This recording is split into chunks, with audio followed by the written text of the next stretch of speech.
பலிப்போர் பாக்கிய செல்வம் புவியில் இல்லையே. புவி நிரம்ப பொன் தந்தாலும் இப்பளிக்கு ஈடில்லையே.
திருக்குலமே வாருங்கள், திருப்பலியில் கூடுங்கள், இறைவன் செய்த நன்மைகளை நினைத்து பாருங்கள். மகிழ்வுடனே நன்றி பலி செலுத்த வாருங்கள். திருக்குலமே வாருங்கள், திருப்பலியில் கூடுங்கள், இறைவன் செய்த நன்மைகளை நினைத்து பாருங்கள். மகிழ்வுடனே நன்றி பலி செலுத்த வாருங்கள்.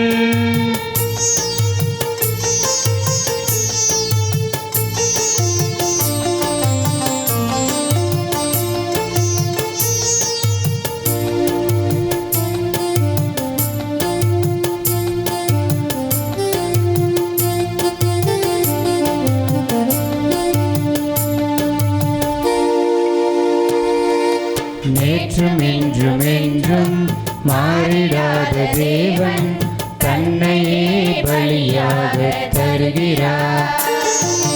நேற்றும் என்றும் என்றும் மாறிடாத தேவன் தன்னையே பலியாக தருகிறார்.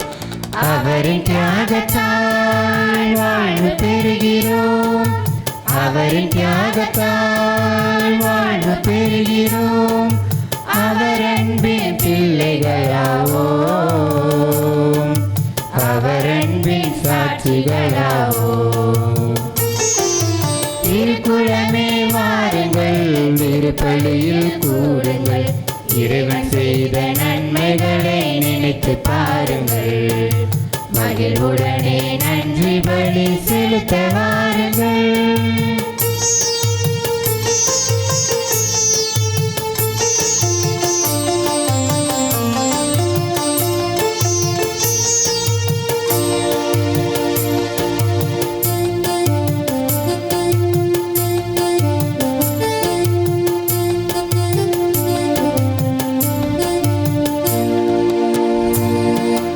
உண்மையாக தேடும் அனைவருக்கும் அருகில் ஆண்டவர் இருக்கின்றார் வாருங்கள். உண்மையாக தேடும் அனைவருக்கும் அருகில் ஆண்டவர் இருக்கின்றார் வாருங்கள். மகிழ்ச்சியோடு நாம் அவரை நாடுவோம், மகிழ்ச்சியோடு நாம் அவரை நாடுவோம். நினைப்பதெல்லாம் நிறைவேற்றுவார், நன்மைகளால் நம்மை நிரப்புவார். திருக்குலமே வாருங்கள், திருப்பலியில் கூடுங்கள், இறைவன் செய்த நன்மைகளை நினைத்து பாருங்கள். மகிழ்வுடனே நன்றி பலி செலுத்த வாருங்கள்.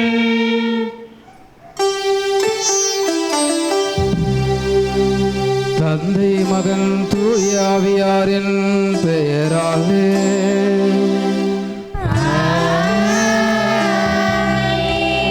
நம் ஆண்டவராகிய இயேசு கிறிஸ்துவின் அருளும் கடவுளின் அன்பும் தூய ஆவியாரின் நட்புறவும் உங்கள் அனைவரோடும் இருப்பதாக.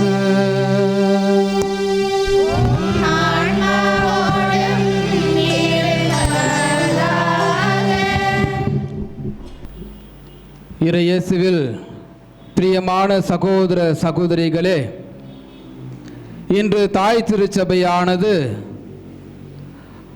அரசியான புனித கன்னி மரியாளுடைய நினைவு நாளை சிறப்பிக்கின்றது.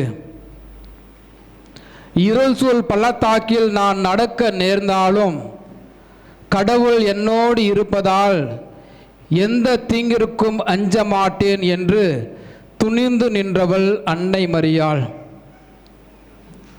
அந்த அன்னை மரியாள் நம் அனைவருக்கும் ஒரு தாயாக, உறுதுணையாக, பாதுகாப்பாக இருக்கின்றாள்.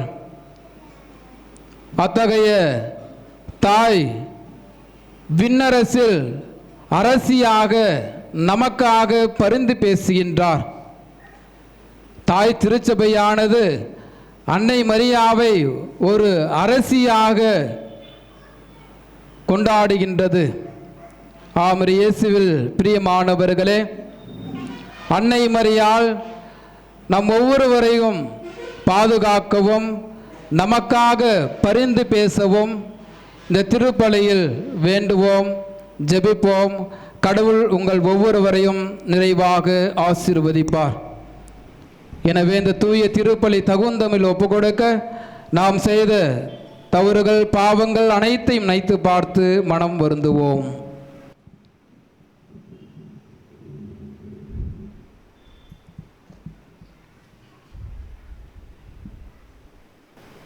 எல்லாம் வல்ல இறைவனிடமும் சகோதர சகோதரிகளே, உங்களிடம் நான் பாவியினை ஏற்றுக்கொள்கிறேன்.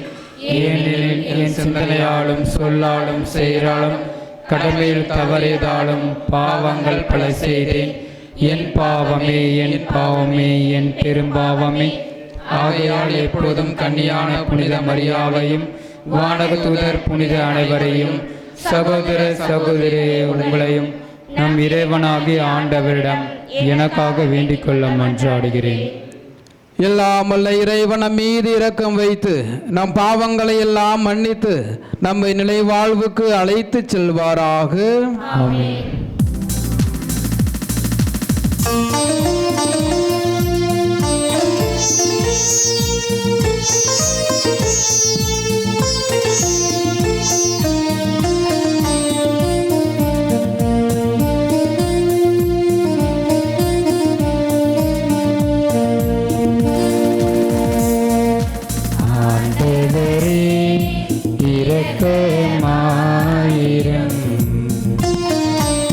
ஆண்டவரே இரக்கமாயிரும். கிறிஸ்துவே இரக்கமாயிரும். கிறிஸ்துவே இரக்கமாயிரும்.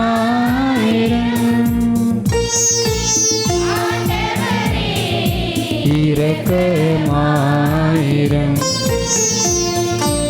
ஆண்டவரே இரக்கமாயிரும்.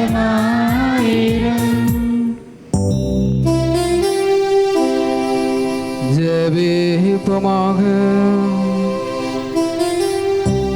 இறைவா, உம்முடைய திருமகன் அன்னையை எங்கள் அன்னையாகவும் அரசியாகவும் ஏற்படுத்தினீரே. அதனால் நாங்கள் அவருடைய பரிந்துரையின் ஆதரவை பெற்று விண்ணரசில் உம் பிள்ளைகளுக்கு உரிய மாட்சிமை அடைய அருள்வீராக. உமோடு தூய ஆவியின் ஒன்றிப்பில் இறைவனாய் என்றென்றும் வாழ்ந்து ஆட்சி செய்கின்ற அவர் வழியாக உம்மை மன்றாடுகிறோம்.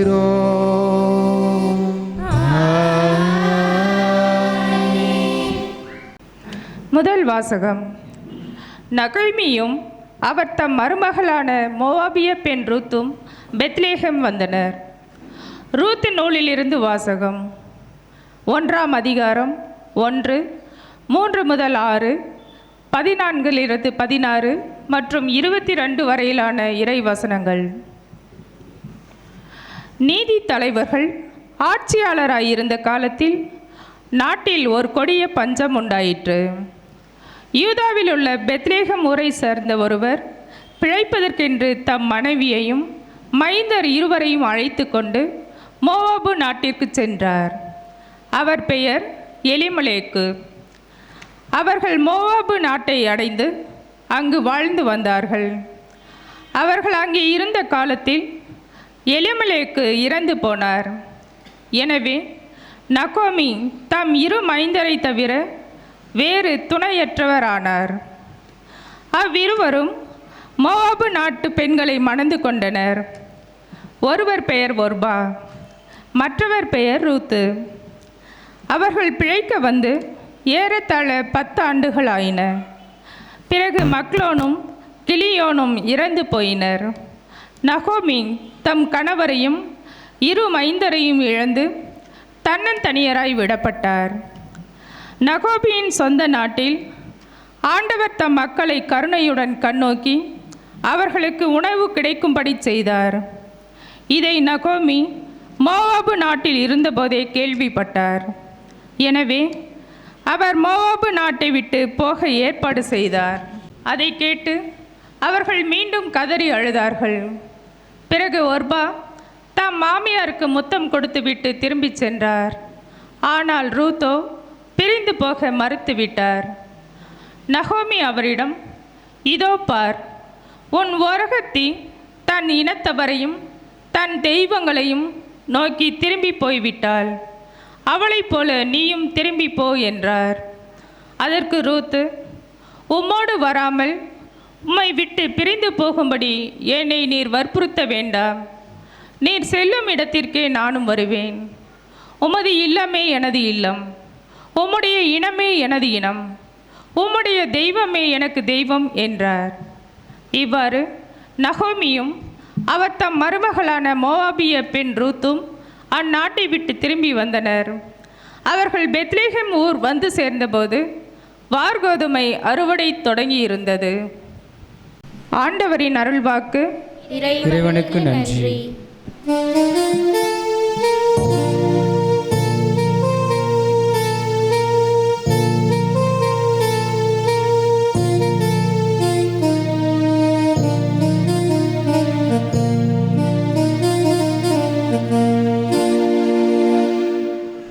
என்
ஆண்டவர்களோடு இருப்பாராக.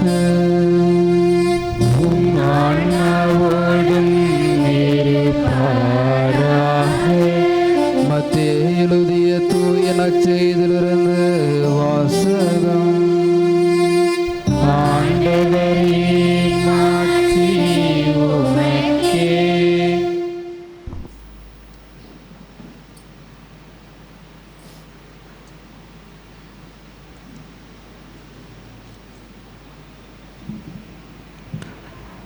அதிகாரம் 22 இறை வார்த்தைகள் 34 முதல் 40 வரை.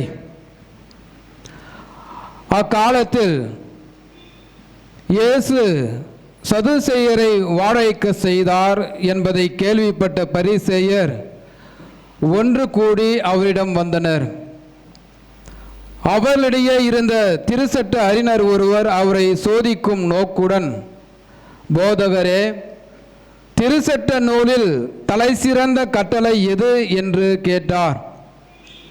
அவர், உன் முழு இதயத்தோடும் முழு உள்ளத்தோடும் முழு மனதோடும் உன் ஆண்டவராகிய கடவுளிடம் அன்பு செலுத்து, இதுவே தலைசிறந்த முதன்மையான கட்டளை.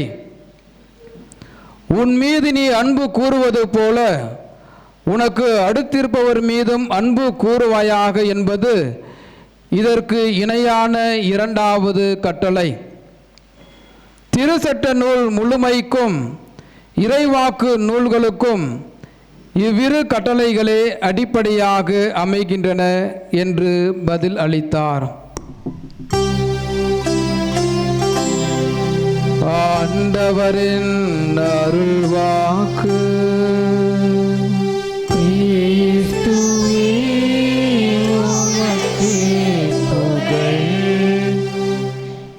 இயேசுவில் பிரியமான சகோதர சகோதரிகளே, திருச்சட்ட நூலில் தலை சிறந்த கட்டளை எது? இயேசு வாழ்ந்த காலத்தில் பரிசேயர்கள் திருச்சட்டத்தை நன்காக தெரிந்து வைத்திருந்தார்கள், சட்டத்தின் நுணுக்கங்களை அறிந்து வைத்திருந்தார்கள். திருச்சட்டத்தில் உள்ள 613 கட்டளைகளையும் அதனுடைய விளக்கங்களையும் நுணுக்கங்களையும் ஆராய்ந்து அறிந்திருந்தார்கள். தங்களை போன்று இயேசுவும் திருச்சட்டத்தில் சிறந்தவரா என்று சோதிக்கும் நோக்குடன் பரிசேயர்கள் இயேசுவிடம் கேள்வியை கேட்கின்றார்கள். எது தலை சிறந்த கட்டளை?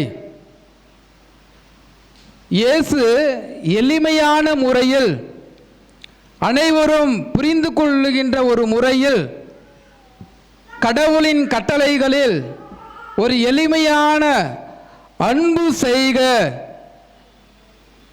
என்பதுதான் திருச்சட்டத்தின் சுருக்கம் என்பதை அந்த பரிசேயர்களுக்கு எடுத்து பதில் சொல்லுகின்றார். அன்பு என்றால் 2 பக்கங்கள், ஒன்று இறை அன்பு, மற்றொன்று பிறர் அன்பு. ஒரு நாணயம் 2 பக்கங்கள் உண்டு, அதுதான் நாணயம்.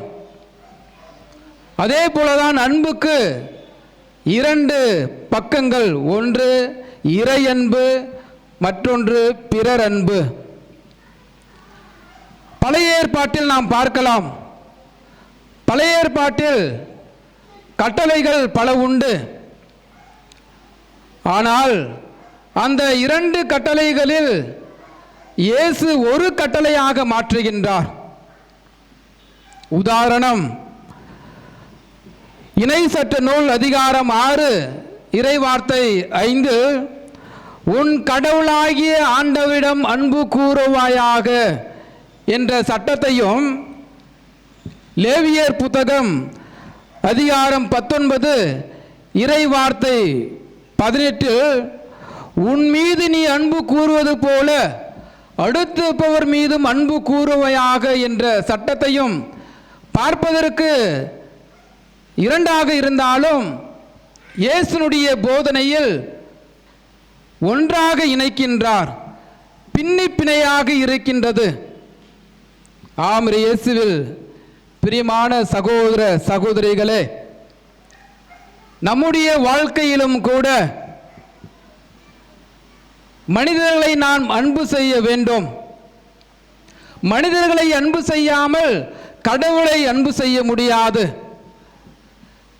கண்ணால் காணுகின்ற மனிதர்களை அன்பு செய்யாமல் கண்ணால் காண முடியாத கடவுளை எப்படி அன்பு செய்ய முடியும்? கடவுளிடம் அன்பு செலுத்துவதாக சொல்லிக்கொண்டு சகோதர சகோதரிகளிடம் வெறுப்போர் பொய்யர் என்று கூறுகின்றார். ஆம், இயேசுவில் பிரியமானவர்களே, சிந்தித்து பாருங்கள். நம்மில் பல பேர் இருக்கின்றார்கள், கடவுளை மட்டும் அன்பு செய்தால் போதும், கடவுளுக்கு நல்ல சேவை செய்தால் போதும், ஆனால் பிறரை வெறுப்பது, பிறருடைய பெயரை கெடுப்பது, பிறரை கீழே தள்ளிவிடுவது, பிறரை மன்னிக்காமல் இருப்பது, இது ஒரு புறம். மற்றொரு புறம், எனக்கு கடவுளே தேவையில்லை, நான் ஆலயத்துக்கு செல்ல மாட்டேன், எனக்கு கடவுள் துணை தேவையில்லை என்று சொல்லி பிறரை அன்பு செய்வது, பிறரை நேசிப்பது. ஆம், இயேசுவில் பிரியமானவர்களே, கடவுள் சொல்லுகின்றார், இரண்டிலும் நான் இருப்பேன். ஒன்றை வெறுத்து ஒன்றை மறுக்காதே, இரண்டிலும் ஒன்றுதான், இரண்டிலும் நான் இருப்பேன் என்று கடவுள் இயேசு அழகாக நமக்கு எடுத்து கூறுகின்றார். ஆம், இயேசுவில் பிரியமான சகோதர சகோதரிகளே, சிந்தித்து பாருங்கள். மத்தேயுவின் நற்செய்தி அதிகாரம் 5 இறை வார்த்தை 24 கடவுள் அழகாக சொல்லுகின்றார், பிறரை அன்பு செய், பிறரை நேசி, உன்னுடைய வாழ்க்கையில் அற்புதங்களை செய்வார். மத்தேயுவின் நற்செய்தி அதிகாரம் 5 இறை வார்த்தை 24, நீங்கள் உங்கள் காணிக்கையை செலுத்த வருகின்ற பொழுது உங்கள் சகோதர சகோதரிகள் எவருக்கும் உங்கள் மேல் ஏதோ மனத்தாங்கள் உண்டென அங்கே நினைவூற்றால், அங்கேயே பலிப்பிடத்திற்கு முன் உங்கள் காணிக்கையை வைத்துவிட்டு முதலில் சென்று நல்லுறவு ஏற்படுத்திக் கொள்ளுங்கள், அதன் பிறகு வந்து உங்கள் காணிக்கையை செலுத்துங்கள் என்று கூறுகின்றார். ஆம், இயேசுவில் பிரியமானவர்களே, நாம் பிறரை அன்பு செய்ய வேண்டும், பிறரை நேசிக்க வேண்டும். அப்பொழுதுதான் நம்முடைய குடும்பங்களில் அற்புதங்கள் அதிசயங்கள் கடவுள் செய்வார். ஒரு உதாரணம், நான் ஒரு பங்கில் பங்கு தந்தையாக இருந்த பொழுது ஒரு தம்பதியர்கள் 10 ஆண்டுகளாக குழந்தை பாக்கியமே இல்லை. பல ஆலயங்களுக்கு சென்றார்கள், பல திருத்தலங்களுக்கு சென்றார்கள். ஆனால் இருந்தாலும் பக்தியான குடும்பம், கடவுள் பக்தி அதிகமாக இருந்தது. அதே போல் அவர்கள் பிறரையும் அன்பு செய்தார்கள், பிறருக்கு உதவி செய்தார்கள், பிறரை நேசித்தார்கள். அதன் பிறகு 10 ஆண்டுகளுக்கு பிறகு அந்த தம்பதியர்களுக்கு ஒரு குழந்தை பாக்கியம் கிடைத்தது. அதன் பிறகு குழந்தை பிறந்தவுடனே சிறிது நேரத்திலேயே அந்த குழந்தை கோம நிலைக்கு சென்று விட்டது. அப்பொழுது தன்னுடைய தாயானவள் அந்த தன்னுடைய குழந்தையை தூக்கி கொண்டு அருகில் இருக்கின்ற ஆலயத்திற்கு எடுத்துச் செல்கின்றாள். மருத்துவர்கள் சொல்லிவிட்டார்கள், இனிமேல் குழந்தை சத்துவிடும், உங்களுடைய உறவினர்களுக்கு தெரிவித்துக் கொள்ளுங்கள், இன்னும் சிறிது நேரத்தில் உங்கள் குழந்தை இறக்கப் போகின்றது என்று மருத்துவர்கள் சொல்லிவிட்டார்கள். அந்த தாயானவள் தன்னுடைய குழந்தையை மார்பீது அணைத்து கொண்டு அருகில் இருக்கின்ற ஆலயத்திற்கு ஓடிச் செல்கின்றாள். இதே போல ஒரு ஆலயம், அந்த ஆலயத்திற்கு பலிபீடத்திற்கு முன் அந்த குழந்தையை வைத்துவிட்டு அந்த தாயானவள் முழங்கால் படியிட்டு அழுந்து புலம்புகின்றாள். ஆண்டவரே, நான் உன்னை நம்புகிறேன், எனக்கு ஒரு பிச்சையாக இந்த குழந்தையை கொடுத்தீர், ஆனால் இப்பொழுது அந்த குழந்தை பேச்சு மூச்சில்லாமல் இருக்கின்றது. ஆண்டவரே, நான் உன்னை நம்புகிறேன், நான் உன்னை அன்பு செய்தேன், பிறரையும் அன்பு செய்தேன், இந்த குழந்தைக்கு உயிர் பிச்சை கொடுக்க உங்களால் முடியும் என்று சொல்லி அந்த தாயானவள் அழும்பு புலம்புகின்றாள். சிறிது நேரத்திலேயே பாருங்கள், அந்த குழந்தையானது சிரிக்க ஆரம்பிக்கின்றது, அழ ஆரம்பிக்கின்றது. இயேசுவில் பிரியமானவர்களே, இதை எதற்காக நான் சொல்கிறேன் என்றால், அந்த பங்கில் அந்த குழந்தை நோய்வாய்ப்பட்ட உடனே எனக்கு போன் செய்தார்கள். நானும் உடனடியாக மருத்துவமனைக்கு சென்றேன். சென்ற உடனேயே அந்த குழந்தையை பார்த்தேன். அந்த ஆலயத்திற்கு செல்கின்ற பொழுது அந்த கூட்டத்தில் நானும் ஒருவன் ஓடி வந்தேன். அதிசயங்கள் பாருங்கள், அந்த குழந்தை சிரிக்க ஆரம்பிக்கின்றது, அழ ஆரம்பிக்கின்றது. இறுதியில் அந்த தாய் சொன்ன வார்த்தை இதுதான். அந்த இருக்கின்ற மக்களை பார்த்து இந்த தாய் சொல்லுகின்றாள், நான் பல வகைகளில் துன்பப்பட்டேன், பல வகைகளில் வேதனைப்பட்டேன், என்னை காரி துப்பினார்கள், ஆனால் நான் அவர்களை அன்பு செய்தேன், அவர்களை நேசித்தேன், கடவுளை அன்பு செய்தேன். ஆம், இயேசுவில் பிரியமானவர்களே, நம்முடைய வாழ்க்கையிலும் கூட நமக்கு கடவுள் பக்தி மட்டும் இருந்தால் போதாது, பிறரையும் அன்பு செய்ய வேண்டும், பிறரையும் நேசிக்க வேண்டும். அப்பொழுதுதான் நம்முடைய குடும்பங்களில் அற்புதங்கள், அதிசயங்கள் கண்டிப்பாக நடைபெறும். அதுதான் இறையன்பு, பிறரன்பு. அந்த அன்பு இருக்கின்ற பொழுது, எந்த ஒரு குடும்பத்தில் அன்பு இருக்கின்றதோ அந்த குடும்பத்தில் கண்டிப்பாக அற்புதங்கள், அதிசயங்கள் கண்டிப்பாக நடைபெறும். இன்னொரு உதாரணம் நான் சொல்லி முடிக்கின்றேன். புனித அன்னை தெரேசா உங்கள் எல்லோருக்குமே தெரியும். அன்னை தெரேசா அவர்கள் இறையன்பு, பிறரன்பு தன்னுடைய வாழ்க்கையில் ஒரு நோக்கமாக கொண்டிருந்தார். ஒரு செயலை செய்வதற்கு முன்பாக நற்கருணை நாதரிடம் 1 மணி நேரம் ஜெபிப்பார். இறையன்பு, கடவுள் மீது அன்பு, கடவுள் மீது பாசம். அந்த ஜெபம் முடித்த பிற்பாடு சமுதாயத்திற்கு செல்கின்றாள். அந்த சமுதாயத்தில் சென்று நோயற்றவர்களையும், தொழு நோயாளிகளையும், ஒதுக்கப்பட்டவர்களையும் அரவணைக்கின்றாள். அவளுக்கு தேவையானதை செய்கின்றாள்.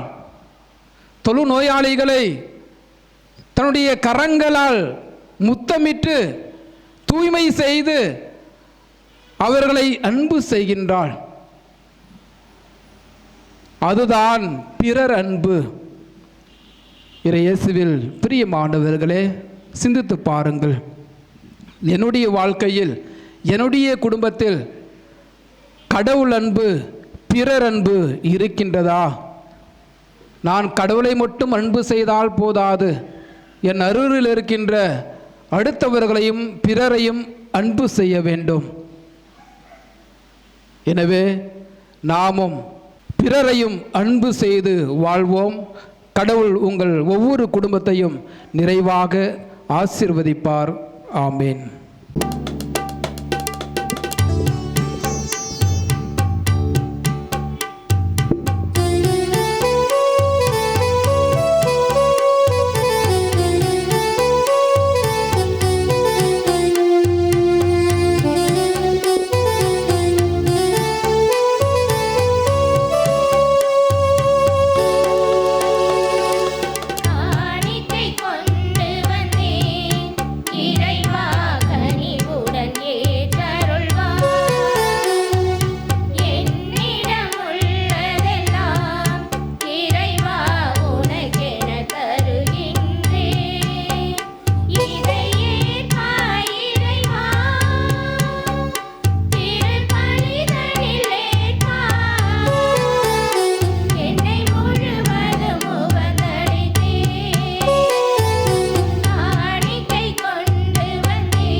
சகோதர சகோதரிகள், என்னுடையது உங்களுடைய மானிய பலி எல்லாம் உள்ள தந்தையாக இறைவனுக்கு ஏற்றதாகும்படி மன்றாடுங்கள். ஆண்டவர் தமது பேரின் புகழ்ச்சிக்காகவும் மாட்சிக்காகவும் நமது நன்மைக்காகவும் புனித திரு அவையானத்தின் நலனுக்காகவும் உமது கையிலிருந்து இப்பலியை ஏற்றுக்கொள்வாராக. ஆண்டவரே, புனித கன்னி மரியாவின் நினைவு நாளில் எங்கள் காணிக்கையை உமக்கு ஒப்பு கொடுத்து உம்மை வேண்டுகின்றோம். சிலுவையில் தம்மையே உமக்கு மாசற்ற பலியாக ஒப்பு கொடுத்து கிறிஸ்துவின் மனித இயல்பு எங்களுக்கு துணை புரிவதாக என்றென்றும் வாழ்ந்து ஆட்சி செய்கின்றவர் வழியாக உம்மை மன்றாடுகிறோம்.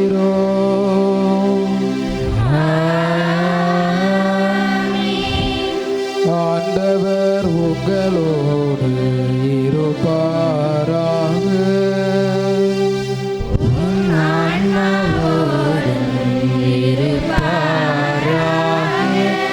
இலைகளை மேலே எழுப்புங்கள். ஆண்டவரிடம் எழுப்பியுள்ளோம். நம் இறைவனாகிய ஆண்டவருக்கு நன்றி கூறுவோம். தகுதியும் நீதி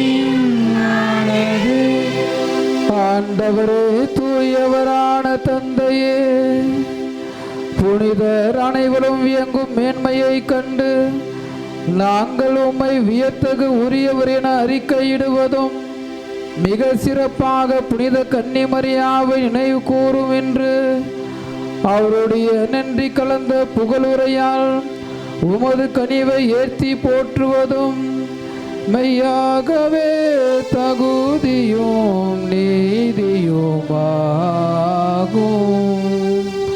எங்கள் கடமையும் மீட்புக்குரிய செயலுமாகும். ஏனெனில் உலகெங்கும் அதன் இறுதி வல்லவரை நீர் அரும் பெரும் செயல்கள் பல புரிகின்றீர். சிறப்பாகும் அடியாரின் தாழ்நிலையை கண்ணூற்று அவர் வழியாக மனித மீட்பின் காரணமாகவும் திருமகன் எங்கள் ஆண்டவர் இயேசு கிறிஸ்துவை எங்களுக்கு அளித்ததால் உமது இரக்க பெருக்க எல்லா காலங்களும் நீடிக்க செய்து வருகின்றீர். அவர் வழியாக உமது மாண்பை வானதூதர்களின் அணிகள் வழிபடுகின்றன. திருமுகன் எக்காலத்திலும் மகிழ்கின்றன. அவர்களோடு எங்கள் குரலையும் சேர்த்து கொள்ளுமாறு நாங்கள் உம்மை தாழ்மையை இறைஞ்சி புகழ்ந்து அக்களிப்புடன் பாடுவதாவது.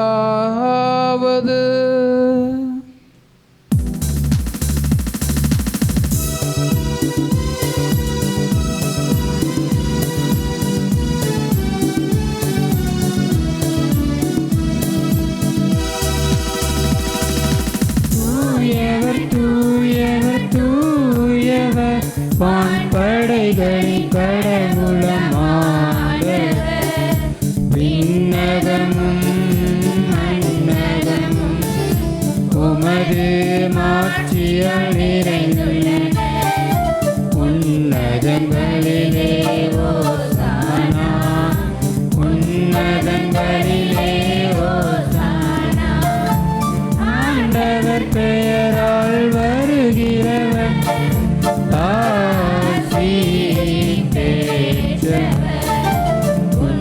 உன்னதங்களிலே ஓசானா, உன்னதங்களிலே ஓசானா, ஓசானா, ஓசானா, ஓசானா, ஓசானா. ஆண்டவரே, நீர் மெய்யாகவே தூயவர், தூய்மை அனைத்திற்கும் ஊற்று. ஆகவே உம்முடைய தூய ஆவியை பொழிந்து இக்காணிக்கைகளை தூய்மைப்படுத்த உம்மை வேண்டுகின்றோம். இவ்வாறு எங்கள் ஆண்டவர் இயேசு கிறிஸ்துவின் உடலும் இரத்தவுமாக எங்களுக்கு இவை மறு உணவாக. அவர் பாடுபட உளம் கனிந்து தம்மை கையளித்த பொழுது அப்பத்தை எடுத்து நன்றி செலுத்தி அதை பிட்டு தம் சீடர்களுக்கு அளித்து அவர் கூறியதாவது: அனைவரும் இதிலிருந்து பெற்று உண்ணுங்கள், ஏனெனில் இது உங்களுக்காக கையளிக்கப்படும் என் உடல்.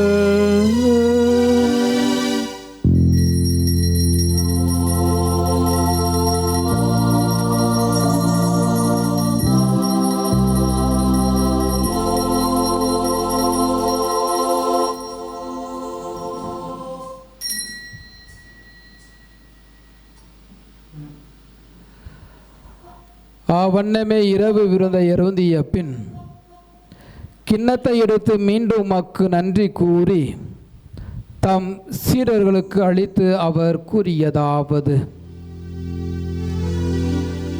அனைவரும் இதிலிருந்து பெற்று பருகுங்கள், ஏனெனில் இது புதிய நிலையான உடன்படிக்கை கூறிய என் இரத்தத்தின் கிண்ணம். இது பாவ மன்னிப்புக்கென்று உங்களுக்காகவும் பலருக்காகவும் சிந்தப்படும். இதை என் நினைவாக செய்யுங்கள்.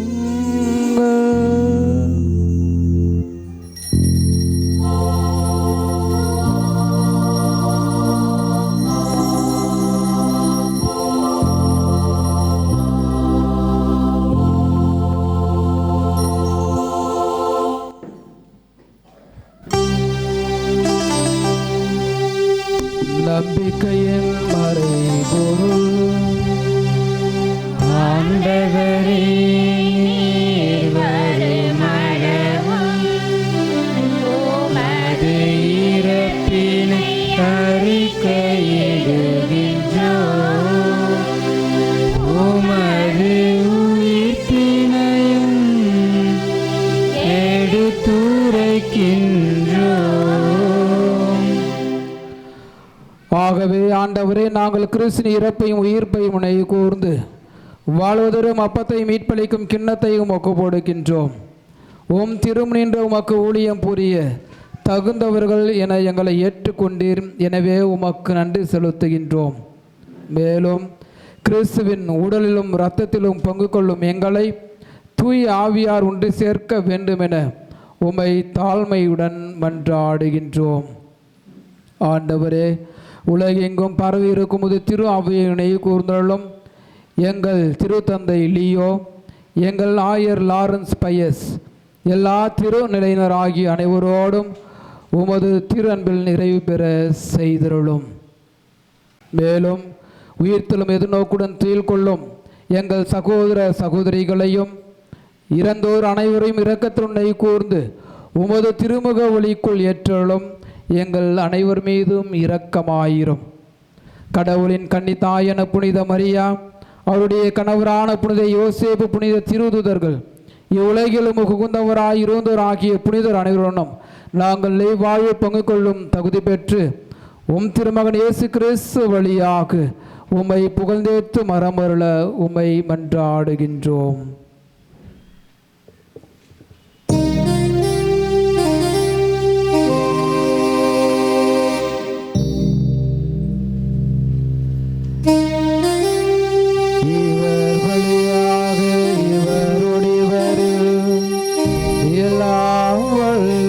இறைவனாகிய தந்தையே, தூய ஆவியாரின் ஒன்றுக்குள் எல்லா புகழும் மாற்றியும் என்றென்றும் உமக்கு உரியதே.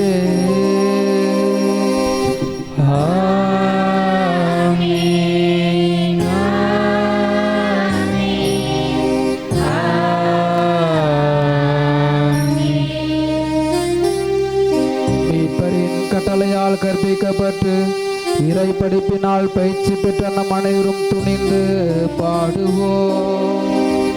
விண்ணுலகில் இருக்கின்ற எங்கள் தந்தையே, உமது பேர் தூயது என போற்று பெறுக. உமது ஆட்சி வருக. உமது திருவுளம் விண்ணுலகில் நிறைவேறுவது போல மண்ணுலகிலும் நிறைவேறுக. எங்கள் அன்றாட உணவை இன்று எங்களுக்கு தாரும். எங்களுக்கு எதிராக குற்றம் செய்வோரை நாங்கள் மன்னிப்பது போல எங்கள் குற்றங்களை மன்னியும்.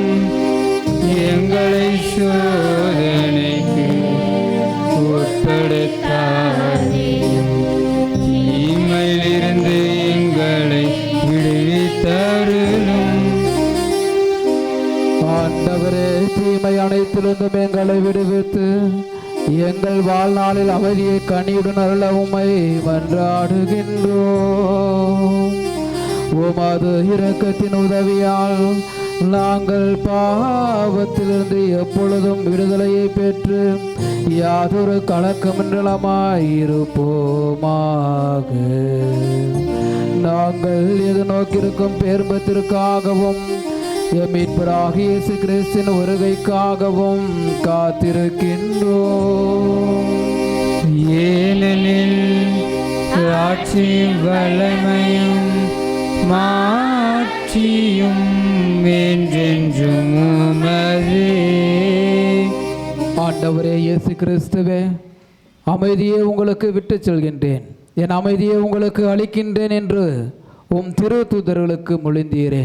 எங்கள் பாவங்களை பாராமல் உமது திருவாவின் நம்பிக்கையை கண்ணோக்கி உமது திருவத்திற்கு ஏற்ப அதற்கு அமைதியும் ஒற்றுமையும் அளித்தல்வீராக. என்றென்றும் வாழ்ந்து ஆட்சி செய்கின்றவர் நீரே. ஆமென். ஆண்டவருடைய அமைதி உங்களோடு என்றும் இருப்பதாக, உம் ஆன்மாவோடும் இருப்பதாக. ஒருவருக்கொருவர் அமைதியை பகிர்ந்து வாழ்வோம்.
இதோ இறைவனின் செம்மறி, இதோ உலகின் பாவங்களை எல்லாம் போக்குகின்றவர்.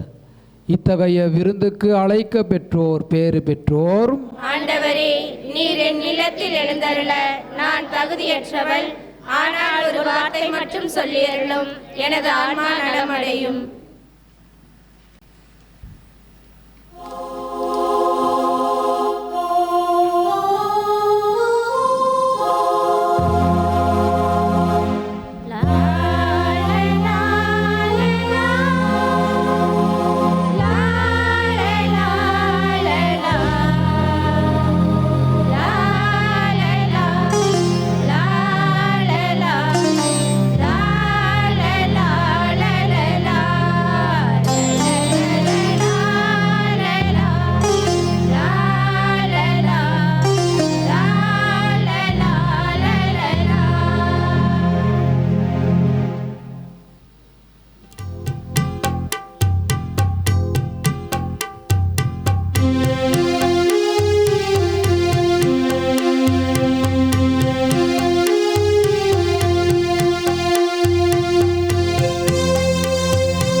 நன்றியோடு மன்றாடுவோமாக. ஆண்டவரே, புனித கன்னிமரியாவின் நினைவு வணக்கத்துடன் கொண்டாடி உம்மை வேண்டுகின்றோம். விண்ணக உணவை உட்கொண்ட நாங்கள் நிலையான விருந்திலும் பங்கு பெற தகுதி பெறுவோமாக. எங்கள் ஆண்டவராகிய இயேசு கிறிஸ்து வழியாக உம்மை மன்றாடுகிறோம்.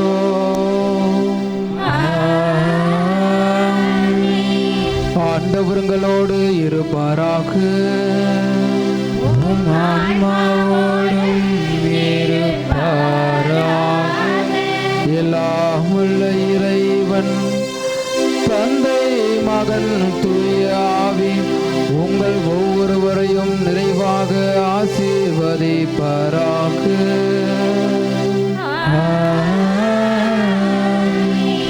சென்று வாருங்கள், திருப்பலி நிறைவேறிற்று. இறைவனுக்கு